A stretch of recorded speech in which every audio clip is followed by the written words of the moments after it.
ಎಲ್ಲರಿಗೂ ಶುಭೋದಯ. ಆಡಿದ ನಾಡಿದನ ಶಂಕರ ಎನ್ನುವ ಕಾವ್ಯಭಾಗದಲ್ಲಿ ನಾವು ಶಿವನನ್ನು ಆರಾಧಿಸ್ತಾ, ಶಿವನನ್ನು ಪೂಜಿಸ್ತಾ, ತಾನೊಬ್ಬ ಶಿವಭಕ್ತ ಅಂತ ಹೇಳಿ ಯಾರಿಗೂ ತಿಳಿಯದ ಹಾಗೆ ಶಿವನನ್ನು ಆರಾಧಿಸ್ತಾ ಇರುವಂತಹ, ಪೂಜಿಸ್ತಾ ಇರುವಂತಹ ಗುಂಡಯ್ಯನನ್ನು ನಾವು ಕಾಣ್ತೇವೆ. ಆತ ನಾನಾ ವಿಧದ ಭಕ್ತಿಯನ್ನು ಮನದಲ್ಲಿ ಮಾಡಿಕೊಂಡು ಕುಣಿಯುತ್ತಿದ್ದ. ಹೊರಗಡೆ ಯಾರಿಗೂ ತಿಳಿಯದಂತೆ ಮನಸ್ಸಿನಲ್ಲಿ ಶಿವಭಕ್ತಿಯನ್ನು ಮಾಡ್ತಾ ಶಿವನನ್ನು ತನ್ನ ಮನದೊಳಗೆ ಕುಣಿಸುವಂತಹ ಕಾರ್ಯವನ್ನು ಆತ ಮಾಡ್ತಾ ಇದ್ದ.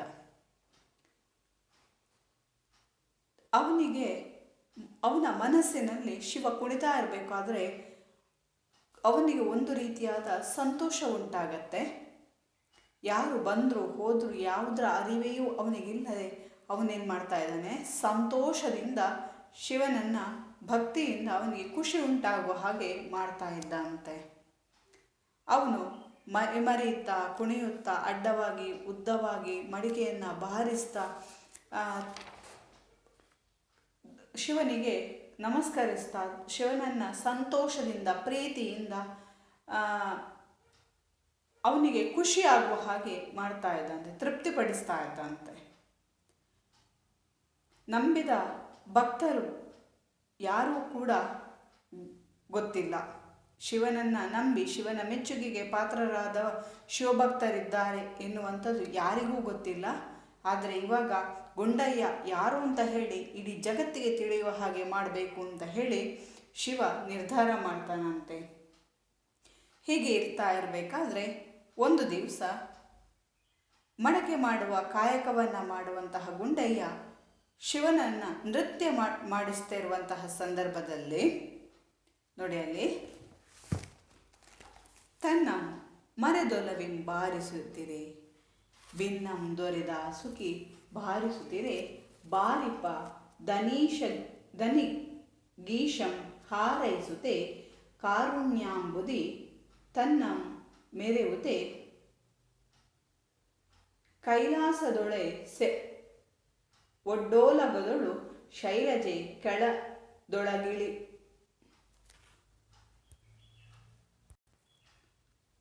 ಕೈಲಾಸದೊಳ್ ಎಸೆವ ಒಡ್ಡೋಲಗದೊಳ್ ತಂಡದ ಸುರರ್ ಓಲಗಮಂ ಮರೆಯುತ್ತೆ, ಮಸಗುತ್ತಿರೆ ಗಿರಿಸುತ್ತೆ ಕಾಣುತ್ತೆ, ಹೊಸ ಪರಿ ಕರಿಣಿಪುದೆನು ತಂ ಕೇಳುತ್ತೆ, ಇರೆ ಭೋಂಕನೆ ಶಿವನೆಚ್ಚೆತ್ತಂದಂ, ಹರುಷಂ ಮಿಗೆ ಗಿರಿಜೆಗೆ ತಾನೆಂದಂ, ಗುಂಡಯ್ಯನ ಹೃದಯದೊಡಲಾಡುತ್ತಿರ್ದೆಂ, ತಂಡದ ಸುಖದೊಳು ಮೂಡುತ್ತಿರ್ದೆಂ, ಇರುತಂ ಸ್ಥಾನ ಭೇದಮನರಿಯದೆ, ಸುರನರ ಲೋಕದ ವಿವರಣೆಯ ನರಿಯದೆ, ಅಲ್ಲಿಯೂ ಇಲ್ಲಿಯೂ ಮೂಡುತ್ತಿರ್ದೆಂ, ಸಲ್ಲೀಲೆಯೊಳೆನ್ನ ಮರೆದಿರ್ದೆಂ, ಎಂದು ಬೆಸೆಸೆಗಿರಿಸುತ್ತೆ ಬೆರಗಾದಳು, ಇಂದುಧರ ಗೊರವಿಂ ತಾನೆಂದಳು, ನಿಮ್ಮವನಾಡಿಪ ಭಕ್ತನಾದಾವಂ, ನಿಮ್ಮ ಮೆಚ್ಚಿಪ ಶರಣನಾದಾವಂ, ದೇವ ಎನಗಿದು ಕೌತುಕವೆಂದೆನೆ, ದೇವ ಮಾತೃದೊಳಿಂತದು ಪೊಸತೆನೆ, ನಡೆ ತೋರಿದ ಪೆಂ ಭಕ್ತನ ನಿಲವಂ, ಎಡೆ ಗೊಂಡೆನ್ನೆಯ ನಾಟ್ಯದ ಫಲವಂ ಅಂತ ಹೇಳಿ ಅಲ್ಲಿ ಹೇಳ್ತಾ ಹೋಗ್ತಾರೆ. ತನ್ನ ಮರೆದೊಲವಿಂ ಬಾರಿಸುತ್ತಿರೆ, ತನ್ನನ್ನು ತಾನು ಮರೆತು ಒಲವಿಂದ ಬಾರಿಸುತ್ತಿದ್ದಾನೆ. ಇಂತಹ ಶಿವಭಕ್ತ ನನಗೊಬ್ಬ ಇದ್ದಾನೆ ಅಂತ ಹೇಳಲಿಕ್ಕೆ ನನಗೆ ಹೆಮ್ಮೆ ಅಂತ ಅನ್ನಿಸ್ತಾ ಇದೆ. ಭಿನ್ನಂ ದೊರೆದ ಸುಖಿ ಬಾರಿಸುತ್ತಿರೆ, ಭೇದ ಭಾವವನ್ನು ಮಾಡದೆ ತನ್ನನ್ನು ತಾನು ಮರೆತು ಬಾರಿಸ್ತಾ ಇರುವಂತಹ ಶಿವಶರಣ ನನಗಿದ್ದಾನೆ. ಬಾರಿಪದ ನಿಗೀಶಂ ಹಾರೈಸುತ್ತೆ, ಬಾರಿಸುತ್ತಿರುವಂತಹ ಮಡಕೆಯ ದನಿಗೆ ಶಿವ ಸಂತೋಷದಿಂದ ಹಾರೈಸ್ತಾ ಇದ್ದಾನಂತೆ. ಅವನು ಬಾರಿಸ್ತಾ ಇರುವಂಥದ್ದು ಮಡಕೆ ಆಗಿದ್ದರೂ ಕೂಡ ಆ ಧ್ವನಿ ಏನಿದೆ ಅದು ತುಂಬಾ ಕೇಳಲಿಕ್ಕೆ ಖುಷಿಯಾಗಿರುವಂಥದ್ದು. ಕಾರುಣ್ಯಾಂಬುದಿ ತನ್ನಮ್ಮರೆವುತೆ. ಈ ರೀತಿಯಾಗಿ ಕರುಣಾಸಾಗರನಾದಂತಹ ಶಿವ ಏನು ಮಾಡ್ತಾನೆ, ತನ್ನನ್ನು ತಾನು ಮರೆತು ಹೋಗಿದ್ದಾನೆ. ಕರುಣಾಸಾಗರನಾದ ಶಿವ ಕಾರುಣ್ಯವನ್ನು ಸಮುದ್ರದಂತೆ, ಶಿವನ ಕಾರುಣ್ಯವನ್ನು ಸಮುದ್ರದಂತೆ ಹೊಂದಿರುವಂತಹ ಶಿವನು ತನ್ನನ್ನು ತಾನು ಮರಿತಾ ಇದ್ದಾನೆ. ಏನರ್ಥ ಇದರದ್ದು? ಯಾಕೆ ಹೀಗಾಗ್ತಾ ಇದೆ? ಕುಂಬಾರ ಗುಂಡೆಯ ಭಾವಾವೇಶಕ್ಕೆ ಒಳಗಾಗಿ ಬಾರಿಸ್ತಿರುವಾಗ ಶಿವನೂ ಕೂಡ ಅವನ ಮಡಕೆಯ ನಾದಕ್ಕೆ ತನ್ನನ್ನು ತಾನು ಮರೆಯಲು ಸಾಧ್ಯವಾಯಿತು ಅಂತ ಹೇಳಿ ಅಲ್ಲಿ ಹೇಳ್ತಾ ಇದ್ದಾರೆ. ಶಿವನಿಗೆ ಆ ಗುಂಡಯ್ಯ ಬಾರಿಸ್ತಾ ಇರುವಂತಹ ಧ್ವನಿ ಏನಿದೆ, ಮಡಕೆಯ ಧ್ವನಿ ಏನಿದೆ, ಆ ಕೈಲಾಸದಲ್ಲಿರುವಂತಹ ಗಣಪತಿಗಳು, ಅವರ ಗಣಗಳು ಬಾರಿಸ್ತಾ ಇರುವಂತಹ ನಾದಕ್ಕಿಂತಲೂ ಉತ್ತಮವಾದಂತಹ ನಾದ ಕೇಳಿ ಬರ್ತಾ ಇದ್ದಂತೆ.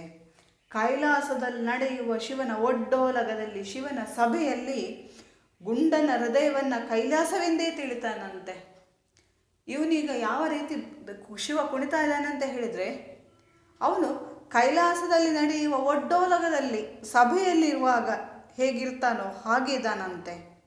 ಕೈಲಾಸ ಮತ್ತು ಗುಂಡಯ್ಯನ ಹೃದಯಕ್ಕೆ ಯಾವುದೇ ವ್ಯತ್ಯಾಸವಿಲ್ಲದೆ, ಅದು ಎರಡೂ ಒಂದೇ, ಕೈಲಾಸವೂ ಒಂದೇ, ಇಲ್ಲಿ ಗುಂಡಯ್ಯನ ಹೃದಯವೂ ಒಂದೇ ಎನ್ನುವಂತಹ ರೀತಿಯಲ್ಲಿ ವ್ಯತ್ಯಾಸವಿಲ್ಲದೆ ಯೋಚಿಸ್ತಾ ಅವನೇನು ಮಾಡ್ತಾನೆ, ಅಲ್ಲಿ ಪುಡಿತಾ ಇದ್ದಾನಂತೆ. ತಂಡದ ಸುರರೋಲಗಮಂ ಮರೆಯುತ್ತೆ, ತಂಡದ ಸುರರೋಲಗಂ ಮರೆಯುತ್ತೆ. ಅವನಿಗೇನಾಗ್ತಾ ಇದೆ, ಕೈಲಾಸದಲ್ಲಿ ಶಿವನ ತಂಡದ ದೇವಾದಿ ದೇವತೆಗಳ ಓಲಗವನ್ನು ಮರೆತು ಗುಂಡಯ್ಯನು ಬಾರಿಸ್ತಾ ಇರುವಂತಹ ತಾಳವು ಏನಾಗ್ತಾ ಇದೆ, ಶಿವನನ್ನು ಭೂಲೋಕದಲ್ಲಿರುವಂತೆ ಮಾಡ್ತಾ ಇದೆ. ನಿಜವಾಗಿ ಶಿವ ಕೈಲಾಸದಲ್ಲಿರಬೇಕಿತ್ತು, ಆದರೆ ಇವನು ಕೈಲಾಸದಲ್ಲಿರಲಿಕ್ಕೆ ಸಾಧ್ಯ ಆಗ್ತಾ ಇಲ್ಲ. ಯಾಕಂತ ಹೇಳಿದ್ರೆ ಅದಕ್ಕಿಂತಲೂ, ಕೈಲಾಸಕ್ಕಿಂತಲೂ ಒಂದು ಪಟ್ಟು ಹೆಚ್ಚಾಗಿರುವಂತಹ, ಕೈಲಾಸದಲ್ಲಿ ಯಾವ ರೀತಿಯಲ್ಲಿ ಬಾರಿಸ್ತಾ ಇದ್ದಾರೋ ಮಡಕೆ ಅಲ್ಲಿರುವಂಥ ತಾಳವಾದ್ಯಗಳನ್ನು, ಆ ವಾದ್ಯ ಪರಿಕರಗಳನ್ನು ಯಾವ ರೀತಿಯಲ್ಲಿ ಕೈಲಾಸದಲ್ಲಿ ಬಾರಿಸ್ತಾ ಇದ್ದಾರೋ ಅದಕ್ಕಿಂತಲೂ ಮಿಗಿಲಾಗಿ ಇಲ್ಲಿ ಗುಂಡಯ್ಯ ಏನು ಮಾಡ್ತಾ ಇದ್ದಾನೆ, ಬಾರಿಸ್ತಾ ಇದ್ದಾನೆ. ಈ ರೀತಿ ಇರಬೇಕಾದ್ರೆ ಶಿವನಿಗೆ ಕೈಲಾಸ ಮತ್ತು ಭೂಲೋಕದ ನಡುವೆ ಇರುವಂಥ ವ್ಯತ್ಯಾಸಗಳೇ ಗೊತ್ತಾಗ್ತಾ ಇಲ್ಲ. ಅವನು ಕೈಲಾಸ ಮತ್ತು ಭೂಲೋಕಕ್ಕೆ ಯಾವುದೇ ರೀತಿಯಾದಂತಹ ವ್ಯತ್ಯಾಸವಿಲ್ಲದೆ ಏನು ಮಾಡ್ತಾ ಇದ್ದಾನೆ, ಗುಂಡಯ್ಯ ಬಾರಿಸ್ತಾ ಇದ್ದಾನಂತೆ.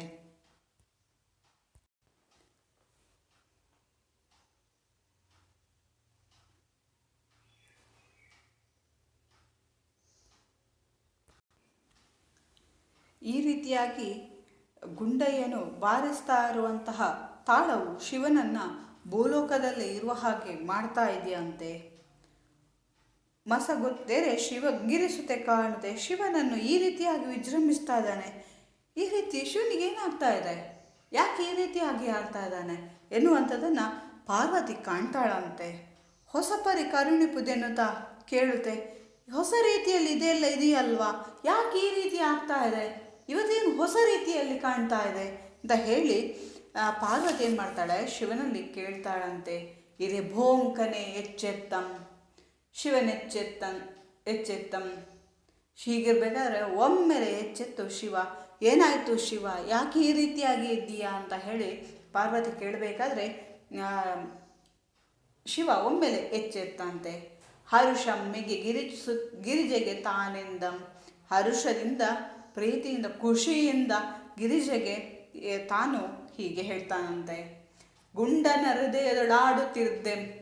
ಮಡಕೆ ಮಾಡುವಂತಹ, ಮಣ್ಣಿನ ಮಡಕೆ ಮಾಡುವಂತಹ ಕಾಯಕದಲ್ಲಿ ತನ್ನನ್ನು ತಾನು ತೊಡಗಿಸಿಕೊಂಡು ನನ್ನನ್ನು ನಲಿಯುವಂತೆ ಮಾಡಿದಂಥ ಆ ಗುಂಡನ ಹೃದಯದಲ್ಲಿ ನಾನು ಆಡ್ತಾ ಇದ್ದೆ.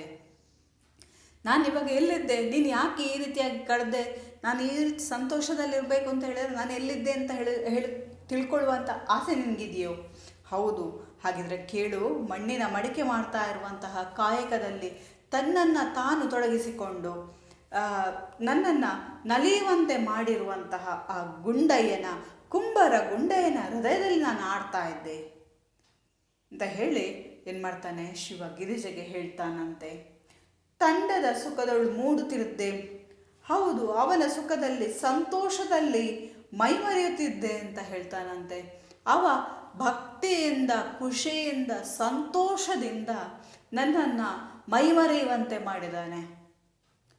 ಅವನ ಆ ಭಕ್ತಿ ಖುಷಿ ಸಂತೋಷ ಏನಿದೆಯೋ ಅದಕ್ಕೆಲ್ಲದಕ್ಕೂ ನಾನು ಮೈಮರೆತು ಇವಾಗ ಏನು ಮಾಡ್ತಾ ಇದ್ದೇನೆ, ಖುಷಿಪಟ್ಟುಕೊಂಡು ಅಲ್ಲಿ ನಲಿತಾ ಇದ್ದಾನೆ.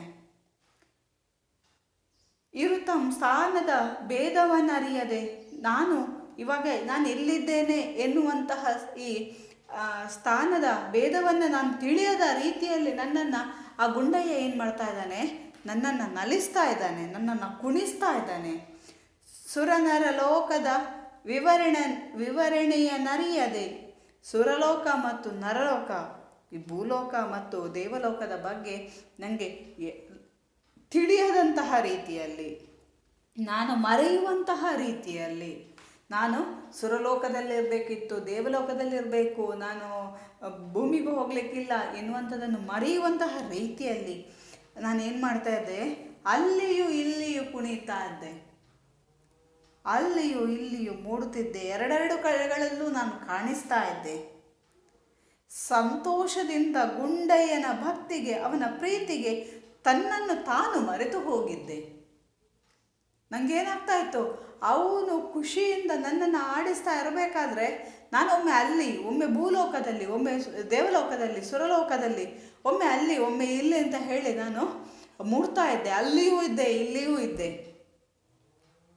ಸಂತೋಷದಿಂದ ನನಗೆ ಸಂತೋಷದಲ್ಲಿ ಹೇಗೆ ಇರಬೇಕು ಅಂತ ಹೇಳಿ ಗೊತ್ತಾಗ್ತಾ ಇಲ್ಲ. ಆ ರೀತಿಯಲ್ಲಿ ಗುಂಡಯ್ಯ ನನ್ನನ್ನು ಭಕ್ತಿಯಿಂದ ಪ್ರೀತಿಸ್ತಾ ಇದ್ದಾನೆ, ಪೂಜಿಸ್ತಾ ಇದ್ದಾನೆ.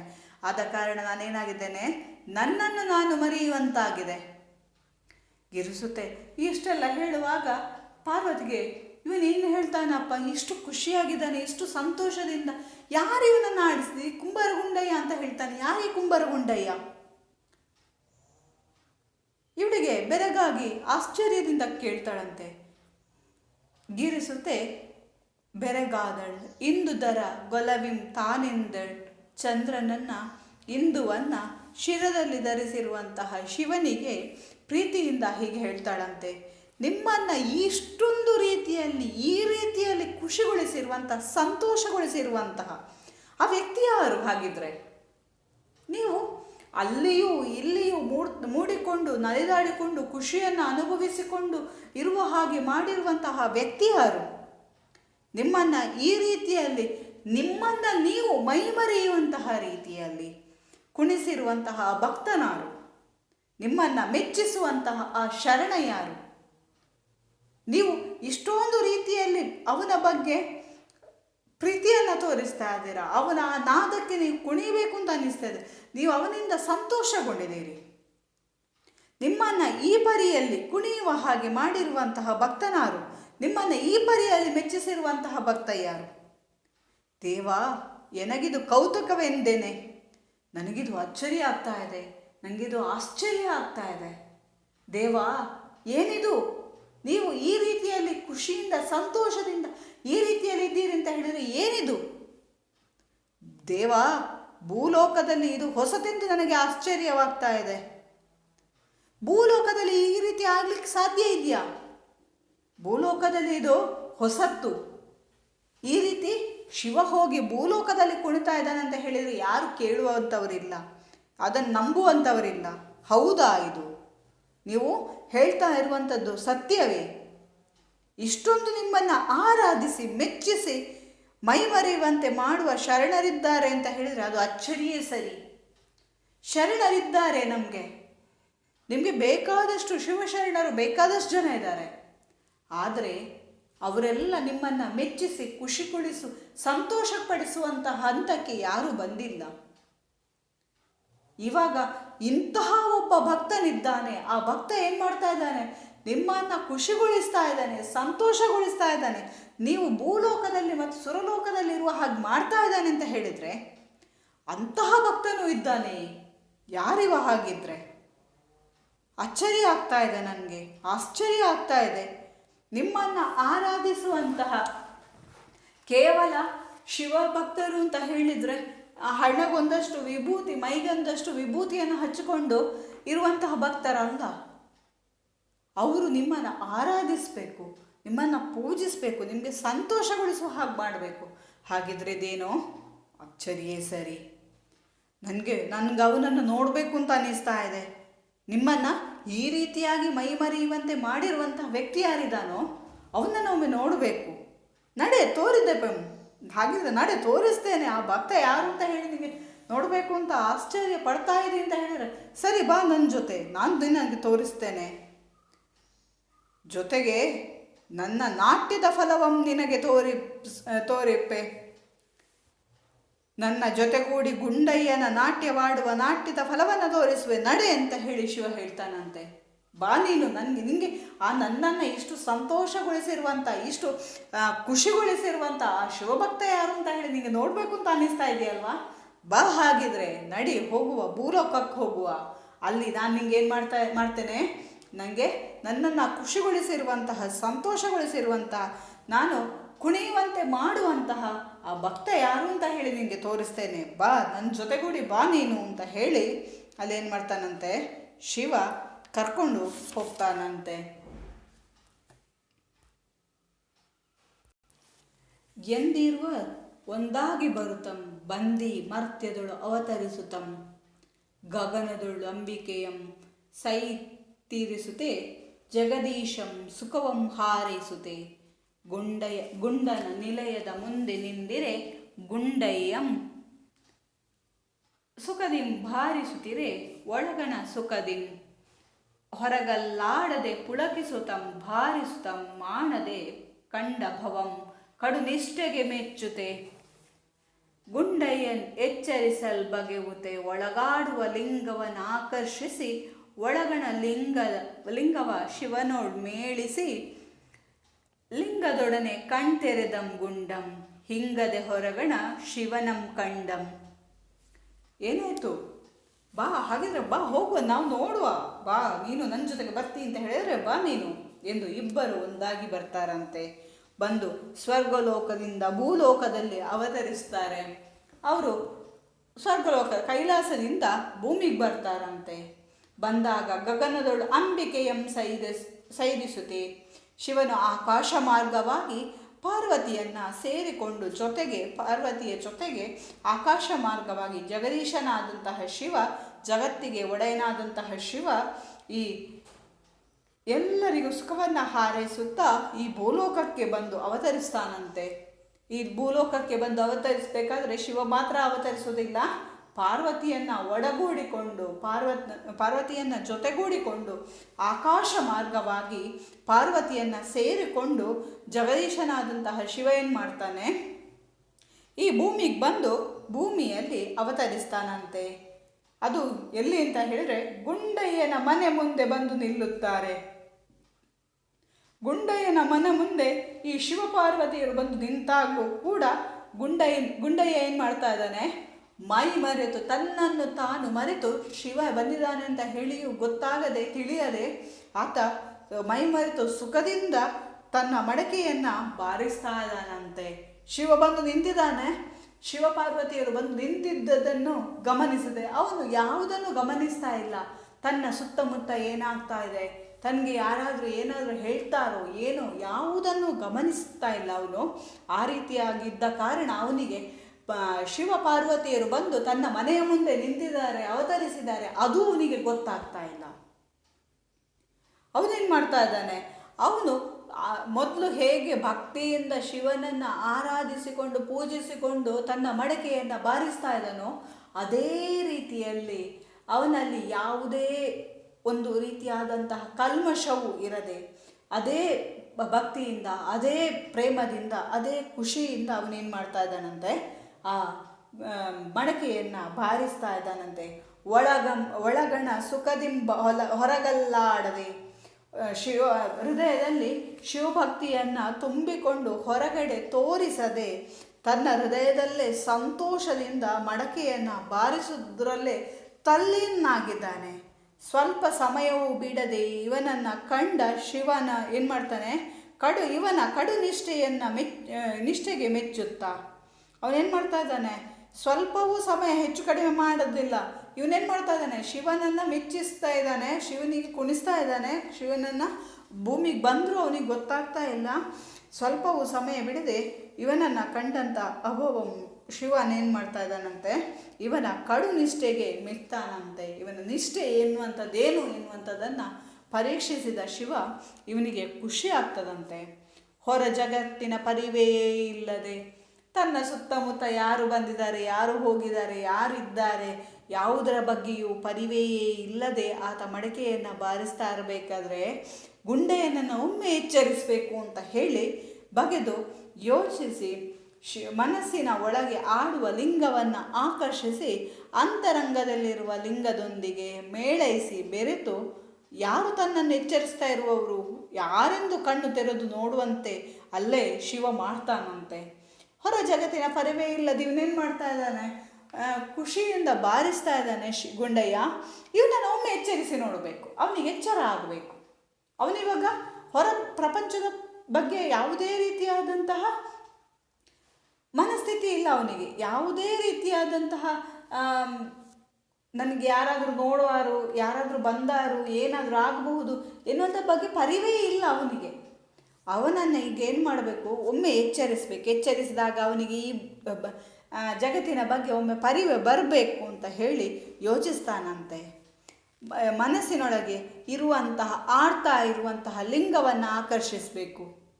ಅವನ ಹೃದಯದಲ್ಲಿ ಇವಾಗ ಶಿವ ಕುಡಿತಾ ಇದ್ದಾನೆ, ಅದನ್ನೊಮ್ಮೆ ಆಕರ್ಷಿಸಬೇಕು. ಅಂತರಂಗದಲ್ಲಿರುವ ಲಿಂಗದೊಂದಿಗೆ ಮೇಳೈಸಿ ಬೆರೆತು ನಾನೇನು ಮಾಡಬೇಕು, ನನ್ನನ್ನು ಅವಾಗ ಏನಾಗತ್ತೆ, ಅವನಿಗೆ ಅಂತರಂಗದಲ್ಲಿರುವಂತಹ ಶಿವ ಕುಣಿಯುವಂಥದ್ದನ್ನು ಒಮ್ಮೆ ನಿಲ್ಲಿಸಿದ್ರೆ ಏನಾಗ್ಬೋದು, ಯಾರು ಬಂದದ್ದು ಅಂತ ಹೇಳಿ ಎಚ್ಚರ ಆಗಬಹುದು. ಕಣ್ತೆರೆದು ಯಾರಿದ್ದಾರೆ ಅಂತ ಹೇಳಿ, ತನ್ನ ಸುತ್ತಮುತ್ತ ಯಾರಿದ್ದಾರೆ ಅಂತ ಹೇಳಿ ಒಮ್ಮೆ ನೋಡುವ ಹಾಗಾಗಬಹುದು ಅಂತ ಹೇಳಿ ತೆರೆದು ನೋಡ್ತಾನಂತೆ. ಯಾರು ನನ್ನನ್ನು ಎಚ್ಚರಿಸ್ತಾ ಇರುವವರು ಯಾರೆಂದು ಕಣ್ತೆರೆದು ನೋಡ್ತಾನಂತೆ. ಆಗ ಅಲ್ಲೇ ಸಾಕ್ಷಾತ್ ಪರಶಿವನನ್ನು ನೋಡ್ತಾನೆ. ಶಿವ ಹೊರಗಡೆ ಇದ್ದಾನೆ. ತನ್ನ ಅಂತರಂಗದಲ್ಲಿ ಕುಣಿತಾ ಇದ್ದಂಥ ಶಿವ ಇವಾಗ ಹೊರಗಡೆ ಕಾಣ್ತಾ ಇದ್ದಾನೆ, ಪ್ರತ್ಯಕ್ಷನಾಗಿದ್ದಾನೆ. ಮನಸ್ಸಿನಲ್ಲಿ ಶಿವಲಿಂಗವನ್ನು ಪ್ರತಿಷ್ಠಾಪಿಸಿಕೊಂಡು ಶಿವಲಿಂಗದೊಂದಿಗೆ ಕಣ್ಣನ್ನು ತೆರೆದು ನೋಡ್ತಾ ಇದ್ದಾನೆ. ಮನಸ್ಸಿನಲ್ಲಿ ಶಿವ ಕುಣಿತಾ ಇದ್ದಾನೆ. ಇವಾಗ ಒಮ್ಮೆ ಹೊರಗಡೆ ಶಿವ ಬಂದ ಹಾಗೆ ಅನಿಸ್ತಾ ಇದೆ. ಆದರೂ ಮನಸ್ಸಿನಲ್ಲಿರುವಂಥ ಶಿವನನ್ನು ಏನು ಮಾಡೋದಿಲ್ಲ, ಇಲ್ಲ ಅಲ್ಲಿ ಮನಸ್ಸಿನಲ್ಲಿ ಶಿವ ಇಲ್ಲ ಅಂತ ಹೇಳಲಿಕ್ಕೆ ಅವನು ತಯಾರಿಲ್ಲ. ಇಲ್ಲ, ಮನಸ್ಸಿನಲ್ಲಿ ಶಿವನಿದ್ದಾನೆ, ಇಲ್ಲೂ ಹೊರಗಡೆ ಶಿವನಿದ್ದಾನೆ ಎನ್ನುವಂಥದ್ದನ್ನು ಅವನು ಕಾಣ್ತಾನಂತೆ. ಶಿವಲಿಂಗದೊಂದಿಗೆ ಕಣ್ಣನ್ನು ತೆರೆದು ನೋಡ್ತಾನೆ. ಮನದಲ್ಲಿರುವ ಶಿವ ಹಾಗೇ ಇರ್ತಾನೆ. ಮನಸ್ಸಿನಿಂದ ಶಿವನನ್ನು ತೆಗೆದಾಕೋದಿಲ್ಲ. ಮನಸ್ಸಿನಲ್ಲಿರುವಂಥ ಶಿವ ಹಾಗೇ ಇರಬೇಕು. ಮನಸ್ಸಿನಲ್ಲಿರುವ ಶಿವ ಹೊರಗೆ ಹೋಗ್ಲಿಕ್ಕಿಲ್ಲ, ಅವನು ಅಲ್ಲೇ ಇರಬೇಕು. ಹೊರಗಿರುವಂಥ ಶಿವನನ್ನು ಅವನು ಎದುರಿನಲ್ಲಿ ಪ್ರತ್ಯಕ್ಷನಾಗಿರುವಂತಹ ಶಿವನನ್ನು ಅವನು ಕಾಣ್ತಾನಂತೆ. ಅವನಿಗೆ ಶಿವನನ್ನು ಕಂಡಾಗ ಏನು ಮಾಡಬೇಕು ಅಂತ ಹೇಳಿ ಗೊತ್ತಾಗೋದಿಲ್ಲ. ಹೃದಯದಲ್ಲಿದ್ದಾನೆ ಒಬ್ಬ ಶಿವ, ಇಲ್ಲಿ ಹೊರಗಡೆಯೂ ಶಿವನಿದ್ದಾನೆ. ಇಬ್ಬರು ಶಿವನನ್ನು ಅವನು ಒಂದೇ ಸಲಕ್ಕೆ ಅವನು ಕಾಣ್ತಾನಂತೆ. ಧನ್ಯವಾದಗಳು.